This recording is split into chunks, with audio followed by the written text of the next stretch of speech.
Wawancara dengan Bapak Giarto, pemilik Manunggal Rotan, Jepara.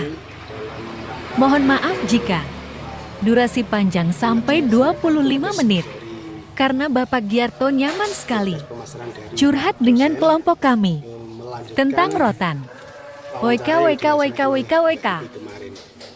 Terkait masalah pemasaran.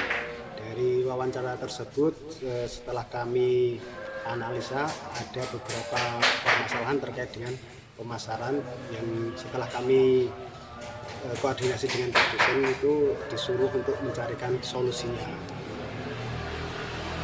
Selanjutnya, di antaranya masalah terkait target pasar yang tidak jelas. Target pasar yang tidak jelas. Pertama itu untuk masalah produk, Pak.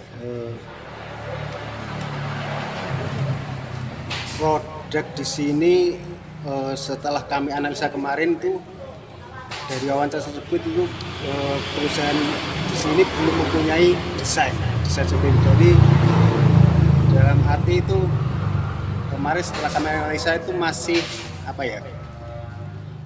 masih desain umum, belum ada ciri khas dari perusahaan Manunggal Rotan itu sendiri. Nah, untuk menanggapi solusi yang seperti itu bagaimana Pak? Untuk produknya dari Manunggal Rotan itu ada khusus atau enggak atau bagaimana Pak? Kalau itu memang saya nggak punya spesifikasi seperti ini tuh enggak. Semua itu kan aku kan custom.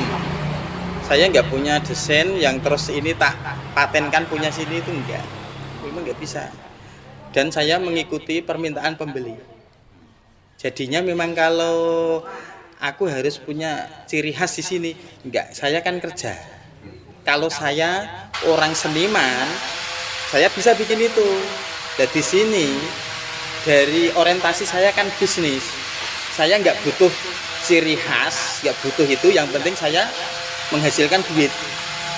Kan di situ kalau customer minta apa, saya turuti. Terus dia minta, dan ini yang spesifikasinya yang saya pegang itu hanya di sini. Saya kerja pakai kualitas seperti ini, nanti pakai garansi seperti ini. Kalau saya telat nanti saya dipinalti sekian persen. Terus nanti tinggal tagihan seperti ini. Aku pakai itu saja sudah cukup. Ya bukannya berarti nggak mau pakai ini ciri khas gini, enggak. Tapi untuk sementara itu sudah mengcover saya dan alhamdulillah saya sudah memang ya pengennya banyak tapi ini sudah cukup banyak. Tapi ya pengen banyak lagi lah. Aku pakai cara seperti itu sudah kuat. Saya nggak usah repot-repot pakai nantumkan harga sekian kan enggak.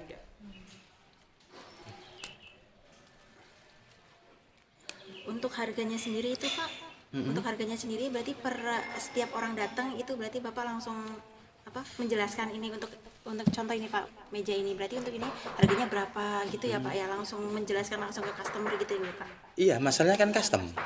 Kalau saya bikin produk saya sendiri, misalkan saya idealisme, nggak mau proses desain orang lain. Aku seperti ini ya, itu saya ngasih. Kalau saya kan custom. Jadinya kalau setiap dia bawa desain seperti ini, saya langsung ngasih harga. Minta grade A sekian, grade B sekian. Nanti kan kita transaksinya kan di awal. Lah kalau saya pakai harga dulu sama desain dulu, itu kan saya kan seperti orang yang bisanya bikin stok. Lah padahal kan aku menghindari stok. Ya terus terang kan enak order saja, Nayal kok bikin stok untuk apa, kan saldonya mengendap, nggak bisa muter kan gitu. Dan terus untuk tempatnya Pak, selain di sini atau jenengan media sosial yang bisa diakses untuk melihat produk yang jenengan melalui apa saja Pak? Itu kan ada di IG. Marketplace ada yang buatan Pak? Enggak, cuma dibantu ponakanku biasanya kadang ke Shopee, pernah ke Shopee tapi ribet urusannya. Ya bukannya nggak mau, untuk sekarang kita ngelayani yang sudah jalan saja sudah bingung. Masalahnya kan terbentur dengan tenaga. Tenaga kan itu ada keterbatasan. Ya, sementara kan saya kan nggak mau asal pakai tenaga tak sebanyak-banyaknya kan nggak. Saya tadi kan pakai garansi. Iya. Kan harus Iya. benar-benar itu tak jaga. Iya. Berarti bisa dibilang dari produk yang jenengan ciri khasnya itu garansi tadi tuh, Pak. Memang itu sudah cukup untuk Iya. untuk pembeli itu biasanya Ada sudah. garansi, iya. Heeh. Dulu awalnya kan kalau ada garansi itu nanti aku ganti free, tapi ya dengan catatan rusak nggak sengaja dirusak. Barang sebagus apapun kan dirusak Iya. pasti rusak. Iya. Kan gitu. Berarti Bapak itu menjamin garansi sama kualitinya kalau di sini. Nanti kan tergantung kalau harga sekian bisa garansi sekian. Kan ya seperti pakaian juga kan ada grade-grade ini pakai harga seperti ini kan gitu. Berarti ini untuk pembelian itu langsung Bapak tangani sendiri, untuk pembelian, untuk transaksi juga langsung ke Bapak sendiri. Aku sendiri. Terus pemasarannya, Pak. Pemasarannya itu dikirim sendiri apa lewat ekspedisi, Pak? Ya ada yang lewat ekspedisi, ada yang kirim sendiri, ya ada yang kargonya ke sini, menyesuaikan. Berarti ini nanti dimuat sendiri ya, Pak. Ada stafnya sendiri yang bagian mengirim ngoten nggih. Ada, ya biasanya kalau ada stafnya paling kan namanya kita kan home industry. Itu kan semua dipegang juga bisa. Kalau Iya. misalkan aku nggak sempat ya adikku. Iya. Kalau aku sempat ya aku kan Iya. ada tim ini kan ada 5-6 orang kan masih saudara yang dia tidak borong. Kalau orang lain kan mintanya kan borong semua. Iya. Kita hanya direvisi kalau misalkan kurang maksimal ya kalau mau kirim ya direvisi sama adik-adikku gitu. Oh ya Pak, kalau semuanya Bapak dapat order gitu ya Pak, kalau dari Turki kayak gitu contohnya tadi kayak pernah ditanyakan, itu kira-kira untuk pengirimannya itu sendiri dari pihak sini yang mengirim ke sana pakai kargo atau bagaimana Pak Atau itu? konsumen yang menentukan pengirimannya. Ya, kalau menentukan pengirimannya kan memang saya kayak itu kalau misalkan dari pembelinya kok aku minta ini sekian pieces, sekian pieces, oh ini aku butuh waktu sekian gitu pengirimannya. Kalau dia sepakat ya iya, tapi itu saja aku di itu harga perangko sini kargo semua itu yang pesan dia. Masalahnya kan aku tadi kan hanya modal ini saja, aku siap di penalti terus garansi, itu saja pembeli sudah seneng. Rata-rata orang di sini kan nggak berani seperti itu, Iya. kan sering molor lah. Padahal kerja kan itu berhubungan dengan waktu kan. Aku dari awal itu memang waktu merantau juga di Jabodetabek dulu kan memang caranya seperti itu, kiat-kiatnya seperti ini, kita kerja harus komitmen sama waktu. Kalau kualitas itu semua orang beli yang murah saja pasti minta yang bagus. Tapi kalau waktu itu kan orang kan jarang yang bisa itu memahami lah. Itu termasuk salah satunya yang saya tekankan itu kan waktu itu kan termasuk kualitas. Iya. Kalau targetnya per bulan rata-rata berapa Pak? Berapa kali pengiriman untuk pickup atau apa akomodasi yang lebih besar? Sampai berapa pengiriman Pak? Itu tergantung jenis barangnya. Masalahnya kan gini, kalau kubikasinya gede yang dianyam sedikit itu bisa 3 sampai 4 kontainer. Tapi kalau yang kubikasinya bisa disetaking itu kan misalkan satu kontainer ada 800 kursi kan 3 minggu baru rampung. Nggak bisa dijelaskan kalau nggak ada barangnya. Kan saya kerjanya kan di lapangan. Kalau kerja mesin ya tinggal push mesin. Kalau manual itu kan nggak bisa, kan harus lihat, oh ini barang ini butuh waktu sekian, butuh itu. Jadinya nggak bisa narjetkan.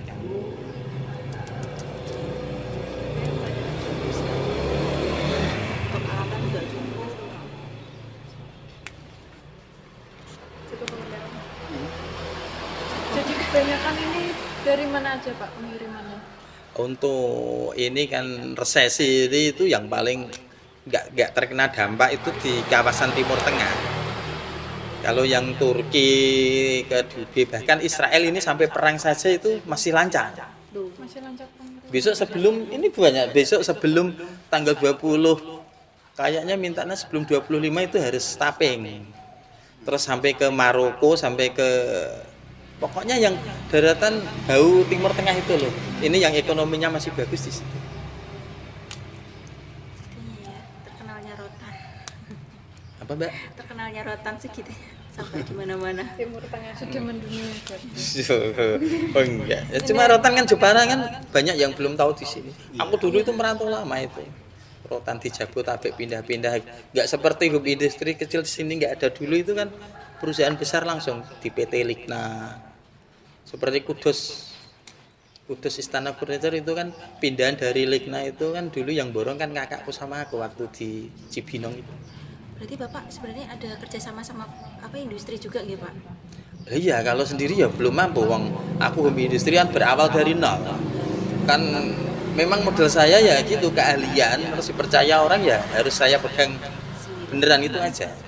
Makanya komitmen yang tadi itu kan dulu sama orang Pakistan kan mulai aku belum nikah tahun 2005 sampai 2022 itu kan khusus proyek di Maldives. Terus dulu itu awalnya kalau belum percaya itu penaltinya 20%. Pakai kertas matre itu. Sekarang sudah turun 10%. Kalau sudah percaya ya enggak seperti itu, cukup dengan omongan saja kan sudah sama-sama jalan. Pernah Mbak jenengan ini dapat orderan di luar kemampuan jenengan enggak Pak? Misal sekian targetnya sekian, pernah enggak? Pernah sering itu. Terus dan harus kerja sama pengusaha lain buatan jenengan. Ya memang harus gitu. Untuk mengcover penalti kan harus seperti itu. Cuma checking terakhir kan di tempat saya kan. Jenengan yang Biar kualitas yang saya pakai itu sama. Biasanya sampai 10 11 itu, Mbak. Kalau Aulia Jati sama Kalingga Jati itu kan dia nggak mau tahu kan. Aku ya harus tahunya kamu pindah kemana aja nggak masalah. Nanti aku malah repot, yang tahu kamu kan gitu. Langsung berapa kontainer langsung tanda tangan kan di situ. Kalau untuk pengiriman di Indonesia itu kemana aja Pak? Untuk sekarang yang rame itu ke Lombok sama Jakarta. Sekarang kan kafe kan banyak di Jakarta. Itu yang untuk terakhir itu ke Plaza Senayan sama Kelapa Gading, Mall Kelapa Gading itu. Isi di situ-situ. Ya apa aja yang masuk, Mbak. Diterima ya? Oke. Tidak nambah satu lagi nih Pak. Kalau untuk seperti tadi kayak ada calon pembeli datang, selain Bapak yang mengenalkan produk-produk ini, ada tidak untuk apa? Tenaga yang menjelaskan produk ini seperti apa? Selain Bapak sendiri? Biasanya adikku ada, cuma kalau kan dia kan nggak berani ngambil keputusan, belum berani. Masalahnya kan gini sih, kalau mesin ya hasilnya sama. Kalau manual kan dia kan juga takut ada resiko. Lah itu biasanya kan dipandu aku waktu keluar nanti ya dia sambil video call atau apa seperti itu. Nggak bisa. Kalau sendirian ya nggak bisa, tapi dipegang orang banyak itu juga belum bisa, nanti nggak sama keputusan. Kalau nggak satu pintu itu kan hasilnya kan beda. Kepala kalau banyak kepala itu juga susah. Kalau tadi itu dari dosen ITB itu. Ya, sering tanya aja nggak apa-apa. Kemarin itu UKSW, sing Katolik Sugia Pranoto. Di sini malah bolak-balik saya lama, nggak apa-apa. Isi kalau di sini itu sampai 1 minggu isi Jogja itu. Sambil jalan-jalan mungkin. Lah nggak tahu. Jadi besok kesini lagi sambil jalan-jalan. Tapi kalau seperti sekolahnya, kalau Gontor itu hanya paling pakai bis, habis wawancara langsung pulang hanya 1 kali, dia jauh sih. Berarti sudah banyak mahasiswa yang kesini ya? Ya nggak banyak tapi ada gitu. Kadang ada yang aku nggak sempat, kalau terus terang ya aku nggak tahu sih Mbak, dibilangin sombong atau nggak apa, itu terserah persepsinya orang. Yang penting aku nggak. Kemarin itu ada dari UIN Jogja itu dia ngambil S3 itu minta dari apa ini namanya online itu loh. Aku kan nggak bisa. Masalahnya aku kan kerja di rumah kan sambil ngatur, sambil apa kan. Kalau online aku memang jarang bisa. Nggak bisa. Kecuali kalau ini ada masih Mbak ini kan aku bener-bener ngomong kan, kalau ada orang lain aku dia nggak ganggu. Tapi kalau megang HP sendiri kan pasti kan orang kan gitu. Karena aku harus 24 jam. Kalau aku nggak 24 jam itu terus terang. Ya memang rezeki itu faktor rezeki kan memang faktor rezeki dari Gusti Allah, tapi kan harus diusaha nih kira. Kalau aku nggak usaha 24 jam itu rasanya kurang pas. Masalahnya pasarnya kan beda-beda waktu. Nggak apa-apa tanya, nggak apa-apa. Nanti kalau ketemu Pak Sutarya apa kan sering sama tahu. Di situ banyak yang sering kesini ya. Pak Samsul. Pak Samsul. Pak itu yang apa ya Kaprodi Ekonomi Syariah itu Pak Miswan. Ya, kesini di sini terus. Biasanya kalau ke Jogja mobilnya apa minta diganti itu tukar di sini gitu. Pokoknya coba nggak apa-apa Mbak, wah bisa biasa. Ini udah cukup ya. Udah cukup, udah jelas banget. Tapi kan aku kan itu nggak dari orang akademi itu ya ngomongnya acak-acakan seperti ini. Enggak apa-apa, Pak. Pak, rata-rata pengusaha itu malah nggak dari akademi, Pak. Kalau ilmu akademi itu nggak berguna. Lah aku dulu gini, tahun 2006 itu ada Menteri UMKM ke sini. Ya aku kan gini, dibilangin pemerintah daerah itu kan dia gini, Pak kamu harus gini-gini. Ya nggak tahu Pak, wong Bapak nggak merasa merintis saya, sudah ada tamu itu Bapak yang dapat itu di agenda Bapak itu Bapak punya rakyat yang bisa mengangkat UMKM, nggak merasa ngangkat sini kok malah minta yang aneh-aneh. Aku langsung ngomong gitu. Mungkin itu dibilangin kejam ya aku nggak tahu.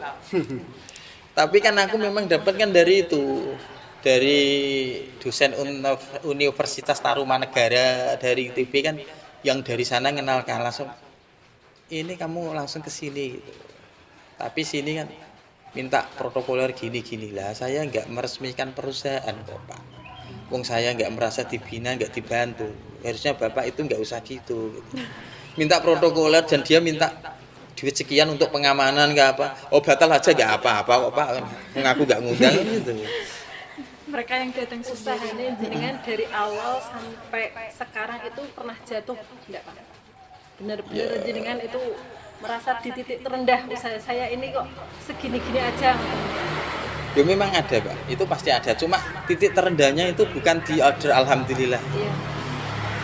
Di luar kemampuan saya, terus kan gini, seolah nggak dipaksakan sih. Wong kalau nggak ada kan saya berdoa cari kerjaan yang banyak, order banyak kan gitu sih. Tapi kan ada yang masa gini, loh kalau kan aku kan sudah komitmen sama kamu, kualitas kamu sudah saya marketingkan di negara saya. Nanti kalau yang aku belanja ke orang lain gimana, itu yang benar-benar itu. Tak bagi ke teman itu pada belum tentu sehat Mbak kerjanya. Tak kasih gini, misalkan ini loh order dari sini, SPK-nya kamu tahu sendiri, itu pada sering nggak mau. Dia minta walaupun harga sama minta langsung. Padahal kalau langsung itu kan malah ada diadu harga, ada permainan. Lah itu orang sini rata-rata kurang bagusnya di situ. SDM-nya itu kalah sama Solo. Kalau Solo itu kan aku sharing di sana, itu kan dia kan gini, pengrajin rotanya itu kan bagus Mbak. Dia saling sadar, misalkan kita di koperasi naruh ini gitu. Kalau order yang keluar, siapa yang bikin nggak masalah, nanti ngasih fee 10%, 5% untuk yang punya sampel, 5% untuk koperasi kan gitu. Kalau sini nggak mau dikasih harga sama, itu saja malah minta ngejar ke pembelinya langsung dan turun saja mau. Yang penting dia dapat langsung gitu. Sistemnya orang sini memang seperti itu, Pak. Aku dulu waktu habis merantau di Jakarta, tahu sistem di Jepara, aku kaget sistem belanjanya. Malah seperti ini ya, nggak ada saingan, itu saingannya yang penting dapat kerjaan, tapi hasilnya nggak dipikir gitu loh. Yang penting dapat nama. Lagi. Tidak dapat untung, yang penting dapat nama. Masalahnya di situ Mbak. Lah titik terendah tadi aku yang bener nggak bisa mikir dulu kan dari Pak yang Aulia Jati kan Pak Maskur itu. Dia kan dosen di Untak dulu. Lah dia ngomong, kamu itu manajemennya gini-gini. Orang sini nggak bisa diajak kerja sama Pak seperti itu kan. Gitu aja. Dulu itu kan dia kan setiap Sabtu aku harus kirim 500-an PC. Belum yang lainnya lah. Aku kalau ninggal lainnya kan jelas gak mau wong yang merintis nggak dia sendiri kan, nanti kalau dia pas kebetulan baru istirahat ordernya kan nanti kan repot lah. Yang bingung di situ, tak bagikan mainnya belum tentu bagus, gak dibagikan gak kuat. SDM berarti sumber permasalahannya SDM itu. Nah, sekarang itu masalahnya di tenaga itu semenjak ada itu investasi asing itu repotnya di situ. Sekarang kan anak MTS sama SMP kan sudah kecanduan rokok sama alkohol. Iya. Lah kalau dia keluar sekolah kan minta yang instan, walaupun kerja yang kasaran tapi dapat duit bisa langsung untuk rokok, untuk mabuk kan gitu. Untuk belajar nganyam nggak mau. Itu saja aku dulu pernah dipanggil ke dinas. Itu ngomong ya malah jawabannya itu nggak nyambung. Kan aku bilang gini, Pak, percuma dikumpulin ini terus kalau investasi asing yang di lainnya itu bergerak di situ dibiarkan. Kita kan cari order tapi nggak ada tenaga. Malah dia ngomongnya, memang harus berani bersaing, Pak. Masalahnya kan nggak gitu. Masalahnya kan gini, tenaga kerja ini kan butuh keahlian, Pak. Butuh belajar, nggak bisa seperti itu. Kalau orang ngamplas atau di garmen itu kan lulus sekolah bisa. Malah dia ngomongnya gini, Pak, kalau itu harus berani spekulasi. Orang beli mangga itu ngobat mangga saja belum tahu bunganya, belum tahu buahnya sudah berani spekulasi setahun berapa gitu, oh Pak. Apalagi Bapak sudah tahu ada order, malah jawabannya seperti itu. Lagu gini, lo orang dinas mikir seperti ini lah, terus kenapa Pak saya diundang di sini untuk apa? Aku sampai ngomong gitu. Itu nggak ada solusi, hanya cuma gitu, mungkin itu anggaran saja yang mau dihabiskan atau gimana, aku nggak tahu alasan. Kalau untuk apa ya Pak, karyawan kayak mas-masnya tadi yang mengayam, itu harusnya tuh ada trainingnya atau gimana Pak? Harus ada yang ngajarin? Itu enggak, ya harus. Kalau kesini itu, kalau dulu itu Mbak, aku kalau di Jakarta kan nggak ada situ. Aku belajar di rumah kan berawal kan hanya parcel dulu. Di sana itu mau dikuisi itu enggak, kalau barang nggak masuk hari Kamis itu nggak bisa numpuk porsi, hari Sabtu nggak dapat gaji. Pusing nyaur warung. Tapi orang belajar di sini, kalau belajar sudah tak kasih itu kopi sama snack, terus tak bantu, tak apa itu masih, walaupun dia nggak kepake tetap tak bayar, tapi nanti tak servis. Itu sekarang, dulu banyak, sekarang semenjak ada garmen itu nggak ada. Ya kembalinya ke tadi, sudah kecanduan sama itu dulu, dia pakai kerja instan walaupun kasar, nggak punya keahlian tapi dapat duit langsung. Cuma dia kan nggak sadar kalau biasanya itu sudah usia 48 tahun itu kan ada pengurangan kan. Pabrik kan ada target. Wong aku dulu di Bogor itu kan temanku sampingku kan sudah garmen apa banyak kan, aku tahu cara kerjanya sih. Dan dia di sini ada keahlian nggak mau ya biarin saja. Nanti kan besok kalau agak tua itu kan keahliannya kalau dia nggak punya kan malah bingung. Harus belajar dulu. Padahal belajar di sini itu sudah dibayar, walaupun bayarnya nggak seberapa, namanya borong kan tergantung yang dihasilkan. Iya. Cuma kan pasti dibayar, Mbak. Kalau di sana itu reject langsung disilang, itu nggak kepake, nggak dibayar. Nggak ada toleransi. Kalau perusahaan besar kan seperti itu, borong. Jadi untuk masa trainingnya di sini itu berapa lama Pak? Yo terserah dia. Biasanya kalau orang yang pikirannya kok pintar itu ya cepat tanggap, itu ya 1 bulan itu sudah menguasai. Kalau enggak ya ada yang sampai 1 tahun itu mintanya yang kelas pemula, aku minta yang muda-muda aja gitu. Tapi kan bikin cemburu yang lainnya, yang senior juga dia kan, aku dulu seperti itu lah, kalau sudah prestasi ya dia baru minta seperti ini ya, dia belajar ya jangan nuntut yang aneh-aneh kan gitu. Nanti kan juga repot di manajemen itu, supaya bisa tercover semua. Antara di sisi lain ini belajar tak kasih itu, di sisi lain yang senior kalau nggak megang kan juga aku nggak bisa kirim kalau dia ngambil kan gitu. Iya betul. Ya repotnya di situ. Harus menjaga mood juga ya Pak ya. G. Ada lagi yang mau ditanyakan? Cuma kan nggak apa-apa, nggak apa-apa. Sudah sih Pak. Katanya cukup. Monggo ditutup. Jadi matur suwun Pak atas kesempatannya. Mungkin semoga dari obrolan kita ini ada manfaatnya. Amin. Dan mudah-mudahan Manunggal Rotan orderannya lancar terus ya Pak ya. Iya, amin Mbak, amin. Biar tambah sukses Pak. Amin. Terima kasih atas waktunya Pak. Sekian dari kami. Assalamualaikum warahmatullahi Terima kasih dan mohon maaf jika ada salah kata. Dari kelompok 3.